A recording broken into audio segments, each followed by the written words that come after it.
The Free State Government's international bursary program has left a bitter taste to some beneficiaries. The program was to unlock various doors of learning for many disadvantaged students from across the province. What was meant to be former Premier Ace Magashule's legacy has now turned into a heated SIU investigation clouded by fraud and corruption. The current 7th administration has now decided to do away with the program. The decision is that we exited for a number of reasons. And in the main, there has been, with government, we always come up with beautiful concepts or policies, but implementation is always the problem. And there has been issues that had been raised from an implementation point of view, and the Auditor General made findings and disclaimers on the program of the international students to an extent that a proclamation was issued by the President for the SIU to investigate their international students program. But whilst they were on the international students program, then they found another can of worms with domestic students program, bursary program that the Office of the Premier has been running over the years. Some of the medicine graduates were among the first cohort to be sent to China in 2014 have been told they are on their own. Setai says government isn't individually based, but a continuation of implementation of programs. Medicine, engineering, pharmacology, and international trade are some of the courses that were provided at various international universities in 2015. Setai stated that they are available to assist the plight of all unemployed international graduates who have been struggling to get employed. Depending on the discipline of study that you study. There are agriculture students, there are engineers, there are all manner of study streams. So you go to the specific department.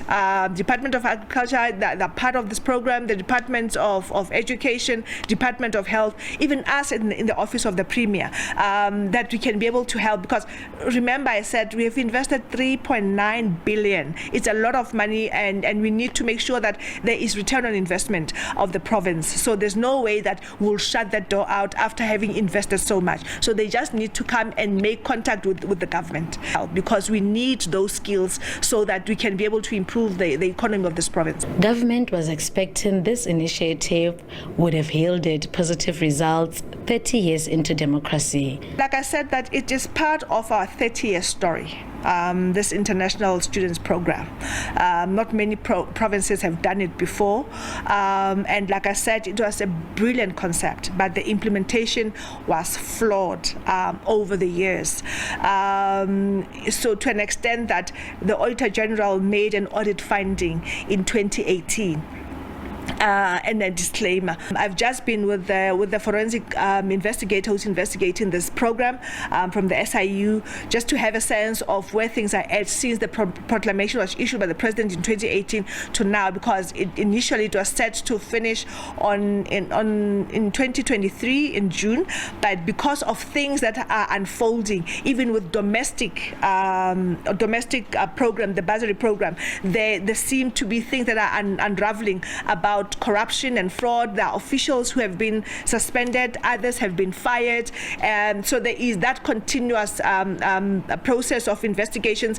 And at some point, when they're ready to hand over the report to the province, then SIU will have to, the asset forfeiture unit might need to come in and reclaim the money that was embezzled. Setai further elaborates some of the findings by the SIU. And this particular official, who's been subsequently fired, who was head of the bursary program at the time, his daughters, one was at UOFS, another one was in another institution, and he will give the institution an instruction to give the money that is left over in the suspense account to deposit it into his daughter's account, and then the money gets to be disbursed within his family, which was supposed to be repaid back into the fiscus of the Free State. So those are kind of cases that the SIU is involved with. So they and DERCO as well, they are now making contact with the institutions abroad insofar as these suspense accounts.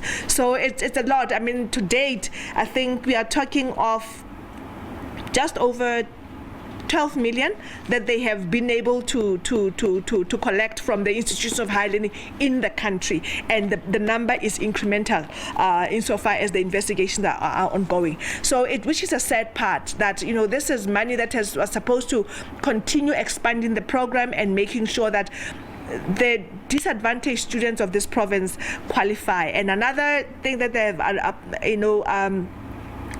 found out, the SIU, was that this program did not only benefit the students of the Free State through the corruption of the officials, that some of them were part of this program. There are Nigerians who are part of this program, who are funded by this province. There are Cubans who are funded by this program. There are students from Lesotho who were funded by this program, who are not supposed to be beneficiaries of this program, because it was ideally earmarked for students of the Free State province, so that when we invest in them, they come back, those engineers, they come back, those agro-economic students, to come and plow back in the province, and which has not been the case. Former Free State Premier Unqualified previously announced during his 2023-2024 budget debate that they had 20 international bursary holders studying in Portugal and at various universities in Turkey, while Premier Makwindletso Hamatai's current focus is to ensure that the missing middle students receive funding for their studies through the National Student Financial Aid Scheme. Sitai also clarified that they will still fund the province's top 100 achievers, although it won't be as broad as it was. Refilo Mekwa, SABC News, Bloemfontein.